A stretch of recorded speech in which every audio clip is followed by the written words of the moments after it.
مومن آدمی کی مثال مسجد کے اندر جب بیٹھا ہوتا ہے فرمایا اس مچھلی کی طرح ہے جو پانی میں ہے۔ مچھلی کو پانی سے نکالو تو وہ تڑپنے لگتی ہے، تڑپتے تڑپتے یا تو وہ جان دے رہے اور یا اسے پانی میں آپ واپس ڈال دے۔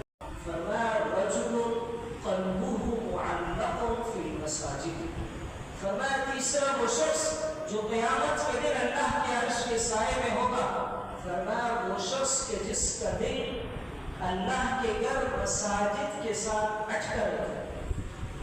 جب وہ مسجد سے باہر نکلتا ہے، دفتر میں بیٹھا ہے، کام کر رہا ہے، دکان پہ بیٹھا ہے، گھڑی دیکھ رہا ہے، کہیں نماز کا وقت تو نہیں ہوا، کہیں اذان تو نہیں ہوئی، وہ تڑپتا ہے جسے کہ کہا کہ المؤمن فی المسجد کالطیر فی الماء۔ فرمایا مومن آدمی کی مثال مسجد کے اندر جب بیٹھا ہوتا ہے فرمایا اس مچھلی کی طرح ہے جو پانی میں ہے۔ مچھلی کو پانی سے نکالو تو وہ تڑپنے لگتی ہے، تڑپتے تڑپتے یا تو وہ جان دے رہے اور یا اسے پانی میں آپ واپس ڈال دے۔ یہی دو صورتیں ہیں۔ کہا کہ مومن آدمی جب مسجد سے نکلتا ہے تو وہ تڑپتا ہے، اس کا دل تڑپتا ہے کہ میں کب دوبارہ واپس مسجد میں آؤں۔